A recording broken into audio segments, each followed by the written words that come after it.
I'm feeling inspired today. And yeah, this is probably going to piss some people off. But look, at the end of the day, does Jackson really deserve all the hype? It's a good mountain, sure, but after a few days skiing Jackson and hearing nonstop Corbett's this, Corbett's that, it starts to get a little old. People love to talk about Jackson almost as much as teenage girls and Taylor Swift. The Jackson backcountry is legendary, no doubt, but the actual resort? It's just about the only ski resort that tries to mix being bougie and hardcore so much that it feels like the Hamptons got invaded by Southside Chicago. So here it is, a hater's guide to Jackson Hole.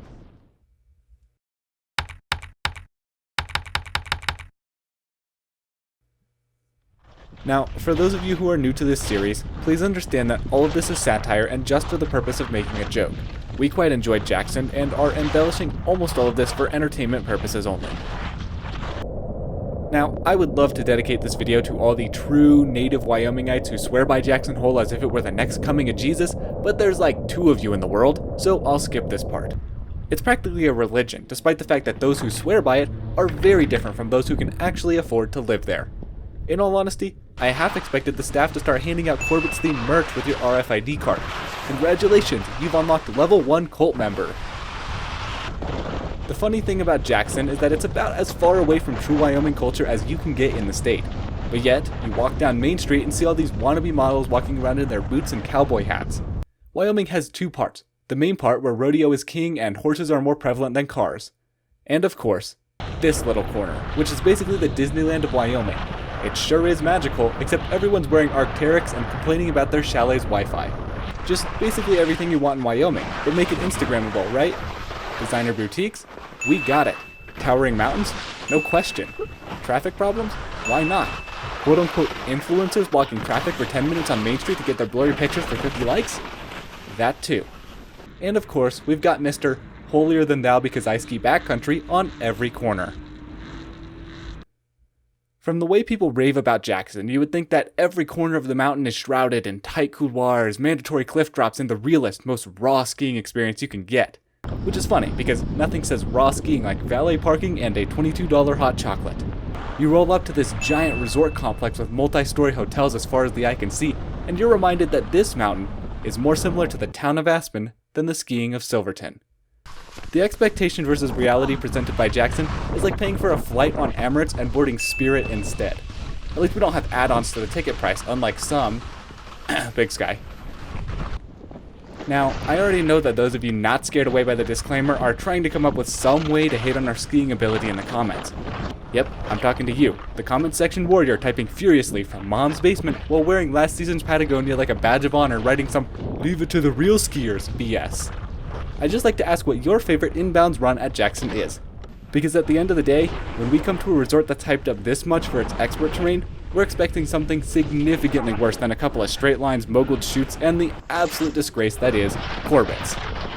If you can provide a legitimately difficult line and proof you can ski it proficiently, please go ahead and leave that comment. Otherwise, just hit the dislike and move on with your life. The entire culture of skiing nowadays is just trying to say you're better than someone else and put down their ability. I'm tired of it. That's for an entirely different video. But if you're still with me, it's come full circle, because I believe that a lot of that horrible negative mentality stems directly from Jackson. Bear with me here. The entirety of Jackson Hole Mountain Resort is one big nasty competition venue. The entire time you're at Jackson, save from a select few areas, it's just everyone trying to outdo one another.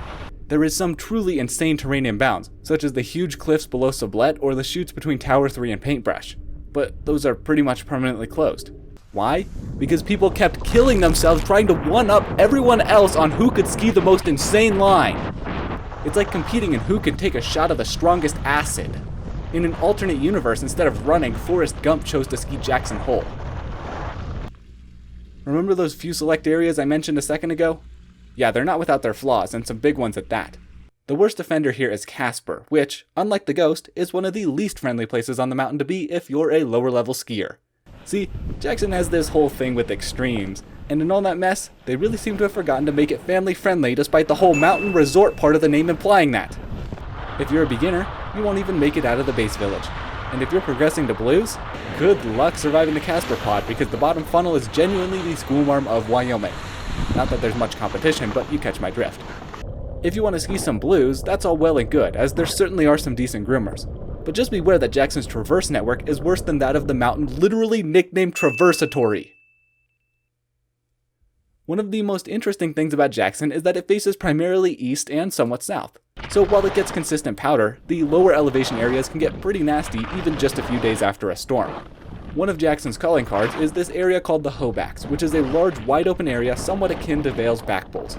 But yet, somehow, despite having some of the most consistent and highest annual snowfalls in the Rockies, the Hobacks seem to be even more inconsistent than the back bowls. They're the kind of terrain where it's either the best run of your life or an impromptu audition for a hip replacement. No wonder they never built a lapping lift. But now, that means you have to get to Sublette or the tram, which is a whole different adventure in itself, and then once down, take a long-ass traverse to the Union Pass Quad, which isn't a particularly quick ride. And all of this isn't even to mention the tram. I remember when Astroworld was a big deal. I thought to myself, I'm never going to get myself involved in anything where something like that is remotely possible. And then I visited Jackson. If you want to ride a tram, that's great. Go in the summer. Because in the winter, you'd wish you were in some cramped economy seat on an airliner. And this is all after you've waited longer than it takes to drive into Yellowstone and back, just for the ride up into the foggy, miserable abyss.